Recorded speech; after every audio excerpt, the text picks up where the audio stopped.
Hi class, I just wanted to make this little video for you because I'm learning from your entries that you might not have this clear. So this is just to enhance the lesson on operant conditioning. So first I want to say that the main difference between classical conditioning and operant conditioning is that classical learning in the classical conditioning paradigm is unconscious. So when something is paired, and pairing is the key word for classical, and you want to keep that in mind for the test.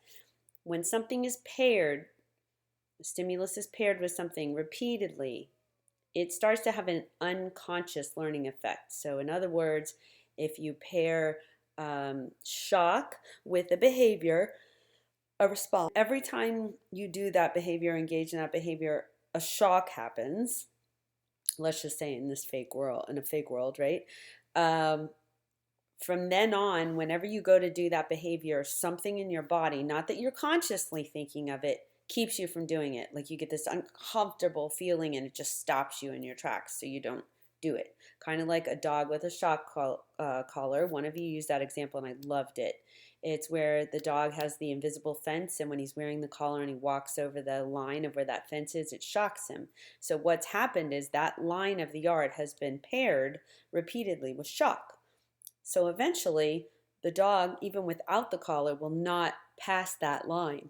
So now the dog has been classically conditioned not to walk past that line. Is he thinking, oh gosh, I might get shocked if I go there? Well, if we could talk to the dog, maybe he would. And that would be operant conditioning because he's thinking about it. But more than likely, when he went to the line and the shock occurred, there's physiological things that happen in the body that feel very uncomfortable. So those reactions, those physiological reactions have been conditioned. So whenever the dog comes near that line, even without the shock, the physiological conditions happen. So when he gets close to the line, those inner parts start to tingle or have that weird uncomfortable feeling and he walks away. He might not consciously be thinking, oh, that's where I always get shocked. No, classical conditioning is unconscious learning. Now, operant conditioning is conscious learning. And so the square you see in front of you is an illustration of operant conditioning, okay? So what I want you to understand today, see this little plus sign represents positive and the negative sign or the subtraction sign is negative. I don't want you to think of positive and negative as good and bad. That's not what they mean in operant conditioning. They mean addition and subtraction. So when we say positive punishment, we don't mean punishment is good. It's still bad. Punishment is something negative, a consequence that we don't like, okay? But it can be either in positive form or negative form, meaning an addition of something or a subtraction of something. Punishment always results in a decrease in that behavior. So and I like to say it this way, the likelihood of that behavior occurring again, has decreased. So that is punishment. Anything that causes the likelihood of that behavior to increase or to happen again, that's reinforcement. So for some people, let me give you an example. If spanking is something they like, then that's a reinforcement. But if spanking is something they don't like, an unpleasant stimulus, the presentation of an unpleasant stimulus, that's punishment.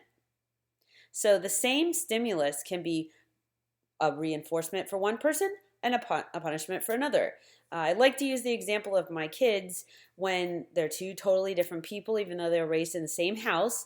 And spanking for one of my kids, he thought of it like a game and it didn't hurt him. And he was young, a toddler, and I really couldn't tell him that running off into the road was dangerous. And so I would use positive punishment. I would give him a little swat on the butt, which he thought was hilarious. He thought it was a game. He would run a little and stick his butt out and say, "Go on, mommy, get me again." And it was funny to him. It was a game. So it became a reinforcement, which made him run to the road more often. Not what I wanted. Okay, so for my other son, though, he couldn't stand any kind of punishment or just any kind of mom's not happy with me. So for him, I think I spanked him maybe once or twice in his whole life, and that's all it took. He changed his behavior right away because for him that was a punishment. It's something he didn't like. So even though it was the presentation of the same stimulus to both kids, one of them liked it, positive reinforcement. The other one hated it, positive punishment. This one, his behavior increased. This one, his behavior decreased. So positive